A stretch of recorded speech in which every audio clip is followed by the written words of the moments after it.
Pour le monde, elle était un ange, gentil, généreux et aimé, mais, à huis clos, sa cruauté était si inimaginable que même la DGSI restait sans voix.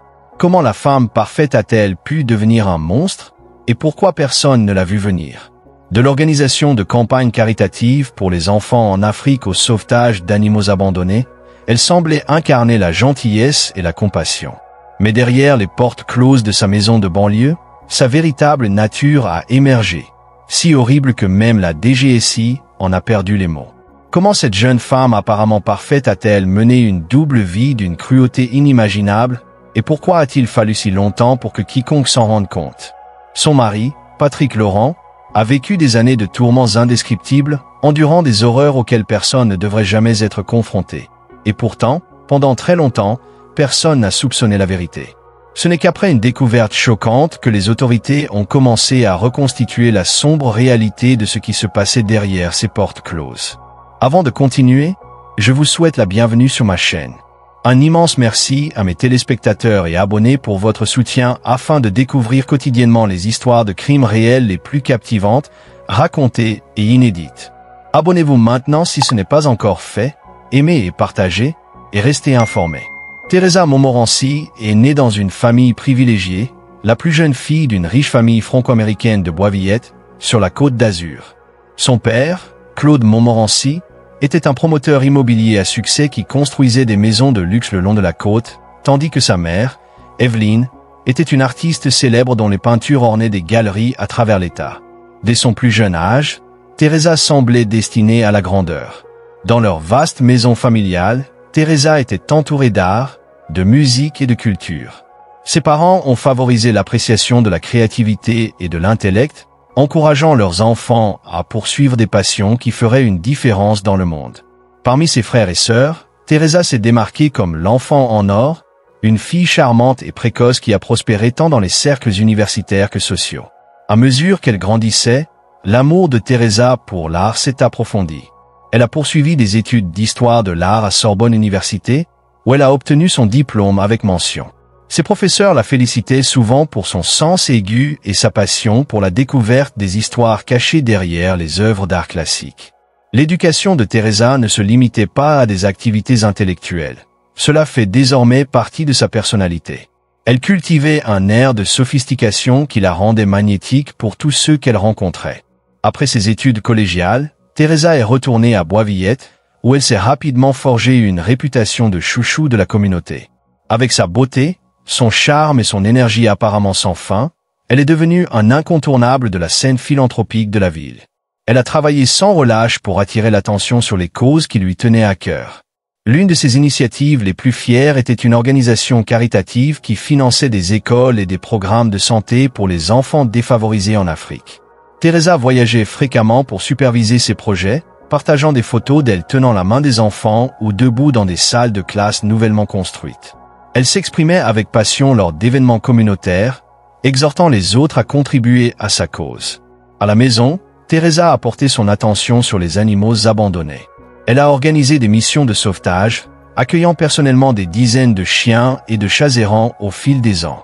Interrogée pour un journal local, elle a expliqué « J'ai toujours cru que chaque âme mérite l'amour, qu'il s'agisse d'enfants, d'animaux ou de toute personne dans le besoin. » Elle avait aussi un sens du glamour.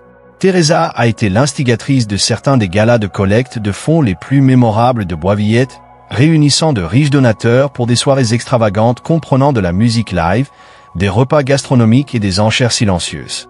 Ces événements ont toujours attiré l'attention, non seulement pour l'argent récolté, mais aussi pour la capacité de Teresa à donner à chaque invité le sentiment de faire partie de quelque chose d'important.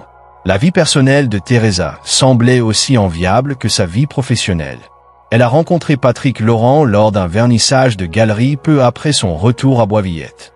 Patrick, ingénieur spécialisé dans la conception de bâtiments durables, était le pendant discret de l'énergie vibrante de Teresa. Là où Teresa était éblouie sous les projecteurs, Patrick s'épanouissait dans son travail, concevant méticuleusement des projets innovants qui lui ont valu une reconnaissance dans son propre domaine. Les deux sont vite devenus inséparables. Des amis décrivaient leur relation comme un équilibre parfait. Teresa était la rêveuse et Patrick le pragmatique. Ils se complétaient d'une manière qui semblait presque trop belle pour être vraie. Leur mariage ressemblait à un conte de fées, organisé dans un élégant domaine surplombant la rivière. Teresa portait une robe sur mesure qui semblait scintiller au soleil, tandis que Patrick rayonnait alors qu'ils échangeaient leurs vœux devant leur famille et leurs amis. Les invités se souvenaient de la façon dont ils se regardaient, comme si personne d'autre au monde ne comptait. Après leur lune de miel, le couple emménage dans une demeure seigneuriale située dans l'un des quartiers les plus huppés de Boisvillette. Pour les étrangers, leur vie était idyllique. Teresa a poursuivi ses efforts caritatifs, organisant des rassemblements qui ont rempli leur maison de rire et de musique. Patrick, quant à lui, consacrait son énergie à son travail, restant souvent tard au bureau pour s'assurer que ses projets répondaient à ces normes rigoureuses. Les voisins voyaient souvent Teresa promener ses chiens de sauvetage le matin, s'arrêtant toujours pour les saluer avec un sourire joyeux. Patrick, en revanche, était plus calme mais tout aussi apprécié. Il faisait signe depuis l'allée ou proposait de l'aider à effectuer de petites réparations dans le quartier. Ensemble, ils semblaient incarner le couple français parfait, réussi, gentil et profondément amoureux. Mais au fil des années, des fissures ont commencé à se former sur la façade. Pour ceux qui ne les connaissaient que par hasard, il n'y avait aucune trace de ce qu'il y avait en dessous. Pourtant, derrière les murs de leur belle maison, une réalité bien plus sombre prenait forme, qui allait bouleverser la vie de toutes les personnes impliquées. Peu de temps après le mariage, de subtils changements ont commencé à se manifester chez Patrick Laurent. Au début, ils étaient faciles à rejeter, même pour ses proches. L'homme autrefois confiant et à la voix douce, qui avait toujours été la force tranquille mais constante de sa relation avec Teresa, commençait à paraître différent. Les amis qui avaient toujours admiré le calme de Patrick ont commencé à remarquer son retrait croissant. Lors d'événements sociaux, il ne s'engageait plus dans des conversations légères ni ne partageait ses réflexions sur les derniers projets d'ingénierie. Au lieu de cela, il s'attardait à la périphérie, se forçant à sourire et hochant poliment la tête pendant que Teresa occupait le devant de la scène. Certains ont attribué ce changement à sa personnalité introvertie. Après tout, Teresa était la star de leur partenariat, vive, charismatique et infiniment charmante. Mais il y avait des moments où même des connaissances occasionnelles ne pouvaient ignorer les signes indiquant que quelque chose n'allait pas. Un ami qui a assisté à l'un des galas de collecte de fonds de Teresa se souvient avoir remarqué de légères ecchymoses sur l'avant-bras de Patrick alors qu'il prenait un verre de vin. Lorsqu'on lui a posé des questions à leur sujet, Patrick a répondu avec un rire penaud, juste maladroit, marmonna-t-il, abaissant sa manche pour couvrir les marques. Un autre invité s'est souvenu d'un échange inconfortable entre le couple. Patrick avait accidentellement renversé quelques gouttes de vin rouge sur la nappe blanche immaculée. La réaction de Teresa fut immédiate. Son sourire s'effaça et ses yeux brillèrent de quelque chose de froid. « Tu ne peux vraiment pas t'en empêcher, n'est-ce pas, Patrick ?» dit-elle, sa voix légère mais empreinte de condescendance. Patrick rougit, marmonnant des excuses alors qu'il attrapait une serviette. L'attention fut brève et Teresa passa rapidement à autre chose, éblouissant une fois de plus la pièce de son charme. Mais ceux qui avaient vu l'interaction ne pouvaient s'empêcher de penser qu'il n'y avait plus qu'une simple réprimande. À huis clos, la réalité de leur relation était bien plus troublante que quiconque aurait pu l'imaginer. Cela a commencé par une manipulation psychologique. Teresa remettait en question la mémoire de Patrick, déformant subtilement les faits pour lui faire douter de sa perception des événements. Si Patrick égarait ses clés, Teresa prétendrait qu'il devenait oublieux et irresponsable. S'il exprimait une inquiétude, elle la considérerait comme de la paranoïa. « Tu imagines encore des choses, Patrick », disait-elle avec un ton exaspéré, le laissant se demander s'il réagissait de manière excessive ou si ses inquiétudes étaient fondées. Au fur et à mesure que les semaines se transformaient en mois, le contrôle de Teresa se renforça. Elle a commencé à isoler Patrick de ses amis et de sa famille, semant le doute sur leurs intentions. « Pourquoi ta sœur t'appelle-t-elle toujours si tard ?» demandait-elle, sa voix dégoulinante de suspicion. « Ne respecte-t-elle pas notre temps ensemble ?» Au fil du temps, Patrick s'est retrouvé à trouver des excuses pour éviter les réunions entre amis ou pour sauter complètement les événements familiaux. L'homme autrefois social est devenu un reclus, se retirant davantage dans les limites de sa maison. Mais le tourment émotionnel n'était que le début. Les paroles de Teresa, qui avaient autrefois meurtri l'esprit de Patrick, ont commencé à dégénérer en actes de violence physique. Cela a commencé modestement, une bousculade furieuse lors d'une dispute, une gifle lorsqu'il n'était pas d'accord avec elle. Patrick, honteux et confus, se convainquit que ces incidents étaient isolés. Elle est très stressée, pensait-il, trouvant des moyens de rationaliser son comportement. Elle ne le pensait pas. Mais avec le temps, il est devenu plus difficile d'ignorer la violence. Il y avait des nuits où Patrick restait assis seul dans le noir, soignant des blessures qu'il ne pouvait expliquer à personne. Un poignet tordu lors d'une dispute dans la cuisine, une côte meurtrie après avoir été poussé trop fort lors d'une confrontation. Chaque incident érodait son estime de soi, le laissant piégé dans un cycle de peur et de honte. Les tentatives de Patrick pour dissimuler les abus n'ont fait qu'ajouter à son tourment. Il portait des manches longues même dans la chaleur de l'été, évitant ainsi les questions sur les marques sur ses bras. Si quelqu'un insistait, il en riait, prétendant qu'il était tombé ou qu'il s'était blessé au travail. La vérité semblait trop insupportable pour être admise. Une nuit particulièrement pénible, Teresa s'est déchaînée après un désaccord concernant une petite dépense domestique. Dans un accès de rage, elle le frappa avec un objet, un gros livre qu'elle était en train de lire. La force a laissé Patrick abasourdi, à la fois physiquement et émotionnellement.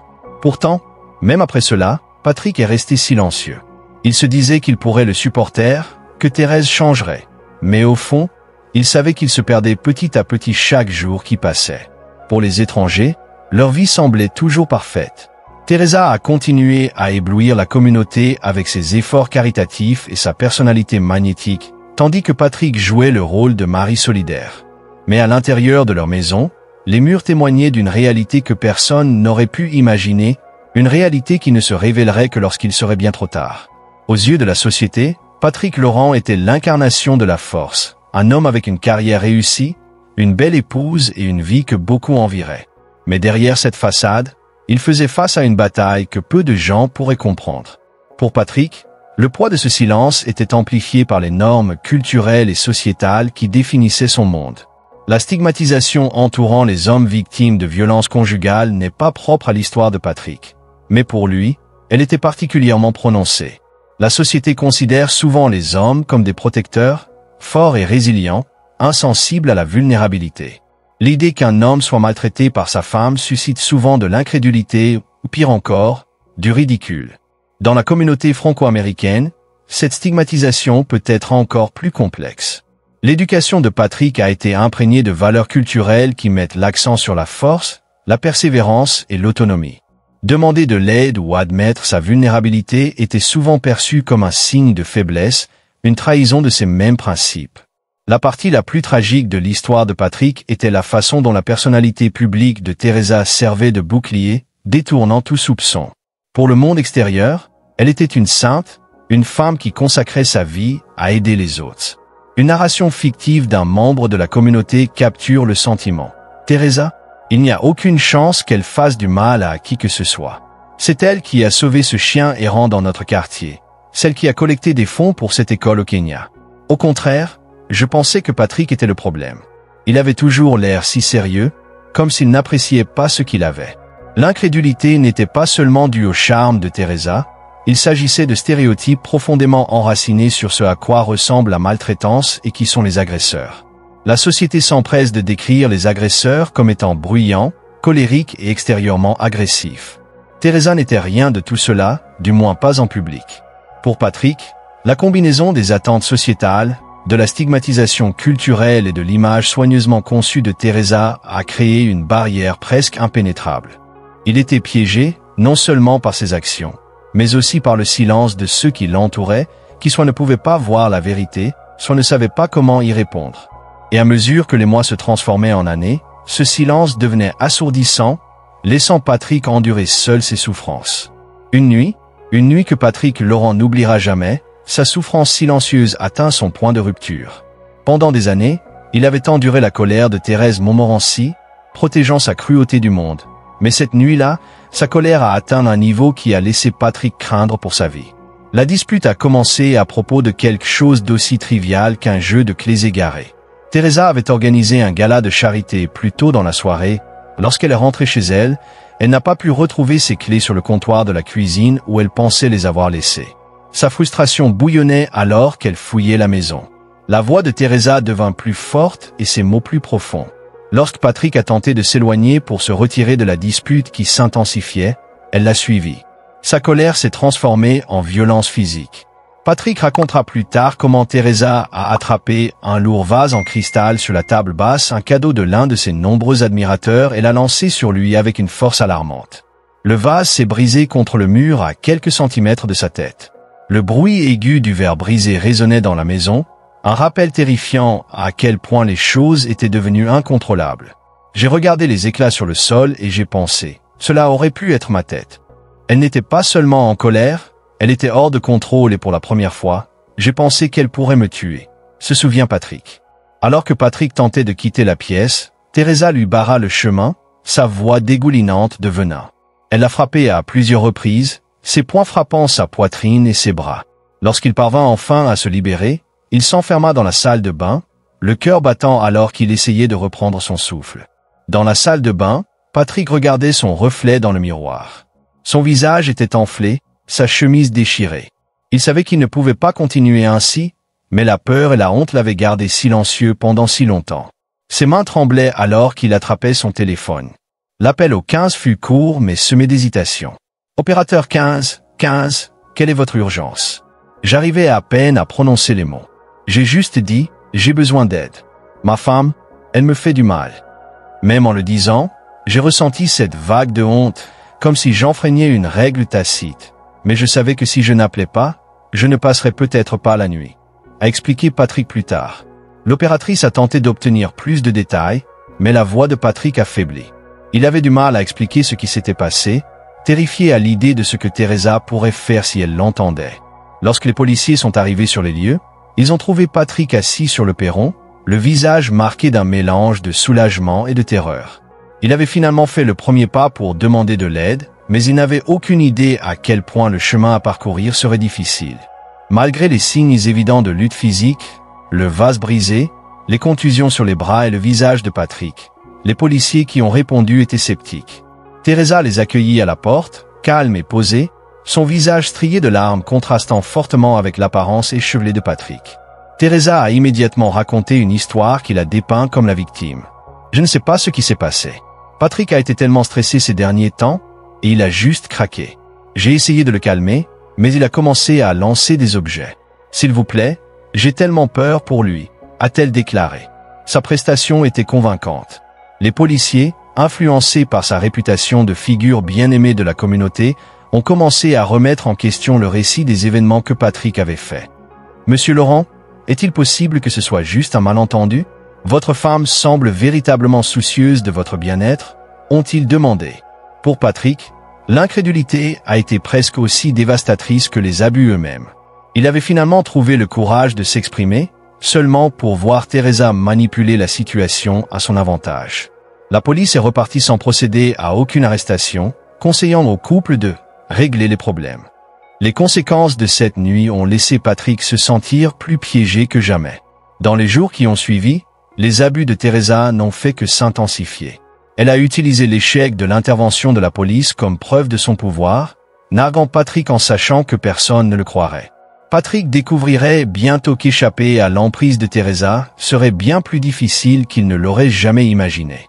Après cette nuit qui a failli tout lui coûter, Patrick savait qu'il devait agir. Il ne pouvait pas compter sur les autorités pour le sauver, pas après la façon dont elles avaient rejeté ses allégations. Mais il y avait une chose qu'il pouvait faire, rassembler des preuves. La douleur causée par les mauvais traitements devenait insupportable, mais la peur de perdre la vie le maintenait. Chaque bleu, chaque insulte verbale, il a tout documenté. C'était le seul moyen de prouver la vérité. Pendant des mois, Patrick a méticuleusement documenté les abus. Son téléphone est devenu un témoin silencieux de sa souffrance. Des photos de bleu sur ses bras, des enregistrements vocaux de Teresa le rabaissant, des clips vidéo où sa colère était si intense qu'elle semblait consumer toute la pièce. Il a caché les preuves dans un dossier sécurisé, sachant que le jour viendrait où il en aurait besoin. Mais alors que Patrick continuait à rassembler ses preuves, quelque chose d'inattendu s'est produit. Les abus n'étaient pas le seul sombre secret qui était révélé. La DGSI s'est impliquée lorsqu'elle a découvert un lien choquant entre l'action caritative de Teresa et une série de divergences financières. La personnalité publique de Teresa en tant que philanthrope, en particulier son travail caritatif en faveur des enfants défavorisés en Afrique, lui avait valu une réputation sans tache, mais alors que les enquêteurs commençaient à approfondir ses finances, ils découvrirent des irrégularités inquiétantes.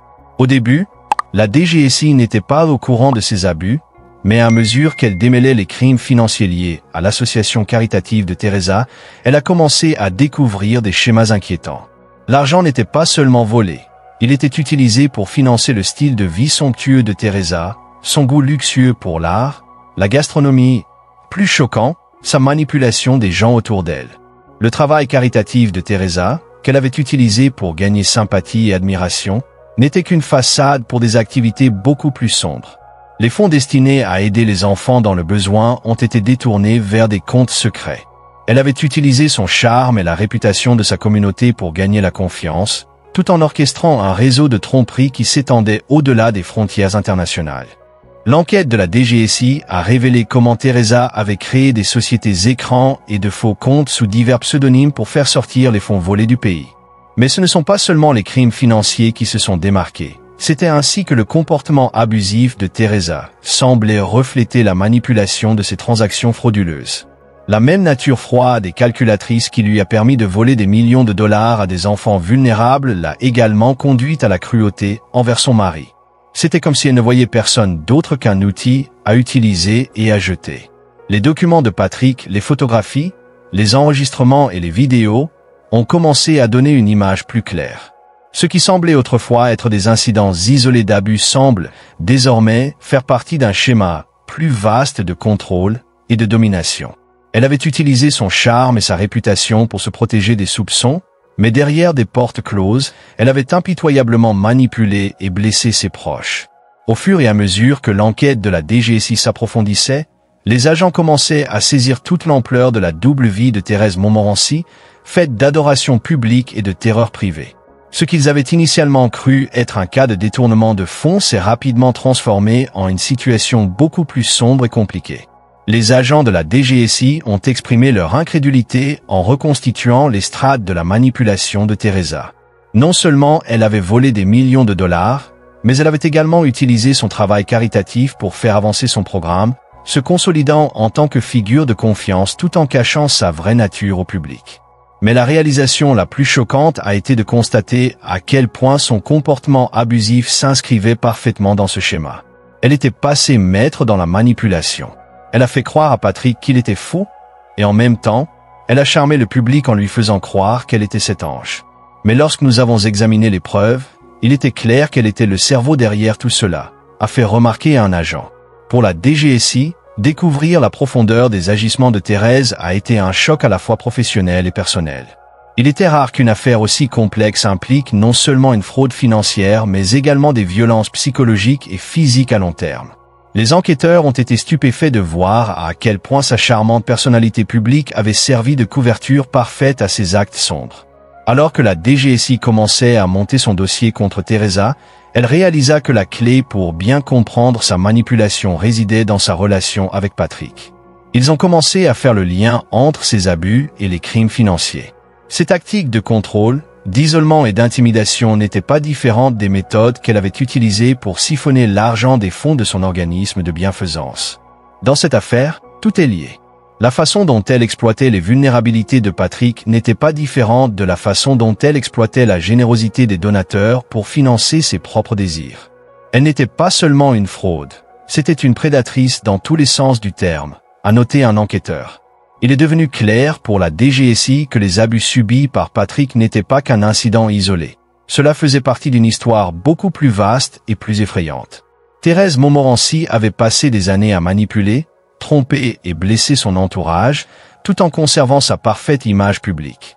Avec l'accumulation de preuves, la DGSI était prête à affronter Teresa et son empire de mensonges, mais comme il l'apprendrait bientôt, la dénoncer serait une bataille sans précédent. La vérité allait enfin éclater. Mais à quel prix? Après des années d'abus, de manipulation et de tromperie, le monde de Thérèse Montmorency commençait enfin à s'effondrer. Les médias, autrefois séduits par son image de philanthrope et de chérie de la communauté, sont désormais confrontés à la réalité inconfortable de la femme derrière le masque. Au début du procès, le public a eu du mal à concilier l'image angélique qu'il avait adorée avec les horribles allégations qui faisaient maintenant surface. Les gros titres ont commencé à inonder les journaux, un philanthrope accusé de violences domestiques et de fraude, les sombres secrets d'un travailleur caritatif dévoilé, Une femme qui a aidé des milliers de personnes risque désormais la prison à vie. Mais pour ceux qui avaient connu Teresa, la réalité était trop difficile à accepter. Dans les communautés à travers le pays, les gens qui admiraient autrefois le travail caritatif de Teresa se retrouvent désormais à tout remettre en question. Les voisins, les amis et même les philanthropes étaient stupéfaits. Comment quelqu'un qui s'était tant consacré à aider les autres pouvait-il être capable d'une cruauté aussi inimaginable? Et pourtant, il y avait une voix restée trop longtemps muette, celle de Patrick Laurent. Les réactions sur les réseaux sociaux ont été une tempête d'incrédulité et d'indignation. Des publications inondées de hashtags comme #JusticeForPatrick et #ThérésaZabuli.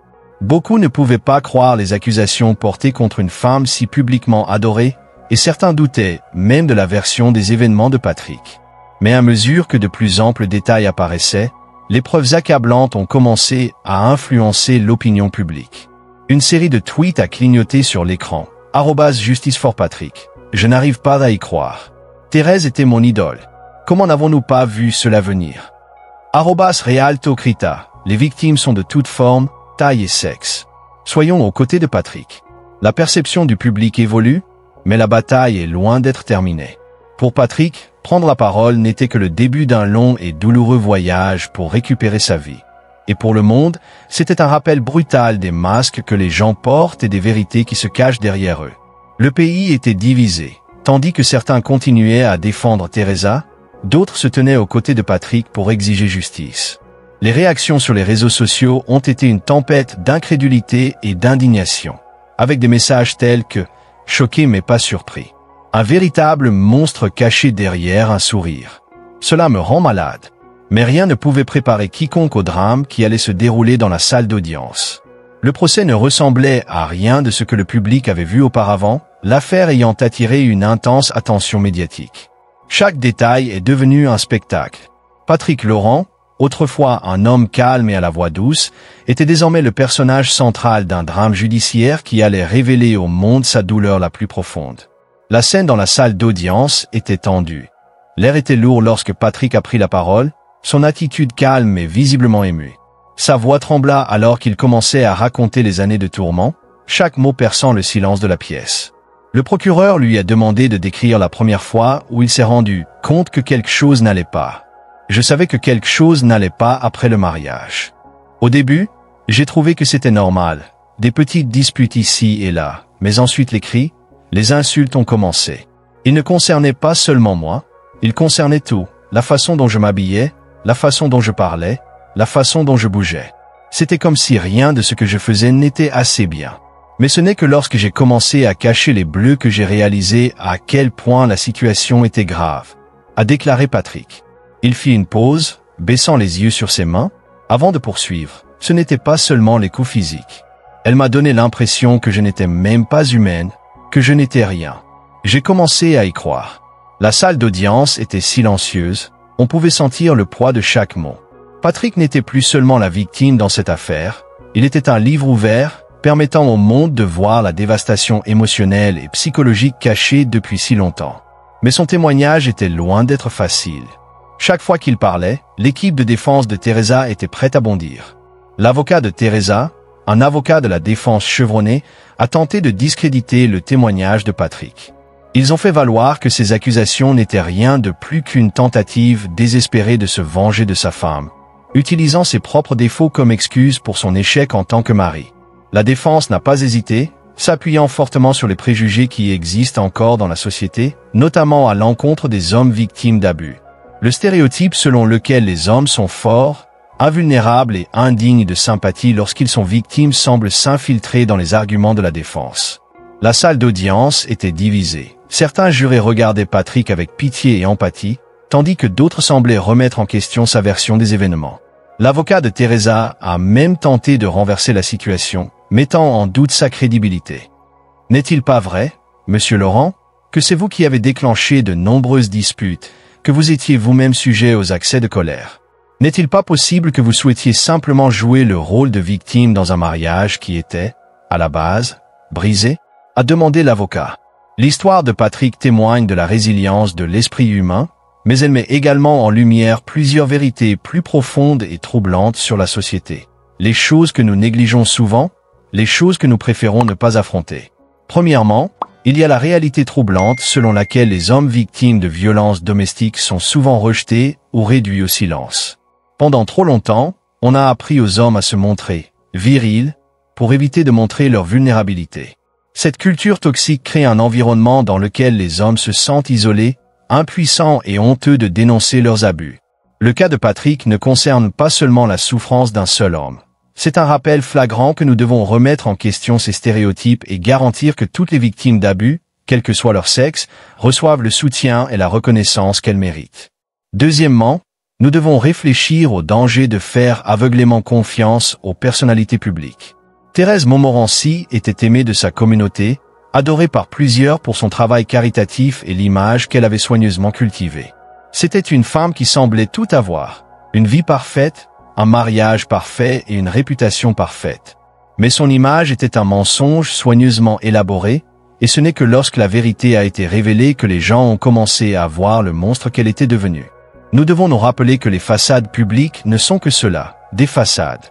Derrière chaque masque se cache une réalité que nous ne comprenons peut-être pas, une réalité qui est peut-être bien plus sombre que ce que nous pourrions imaginer.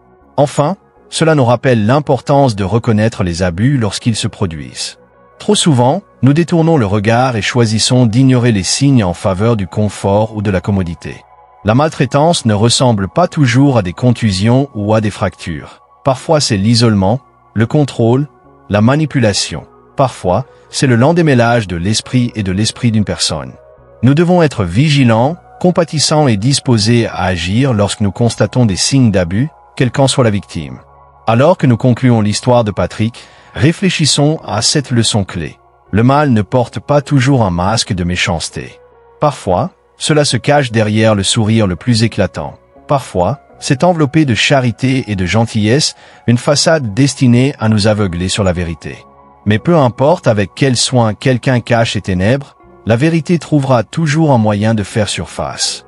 Patrick Laurent, autrefois victime d'une cruauté inimaginable, est devenu un symbole d'espoir.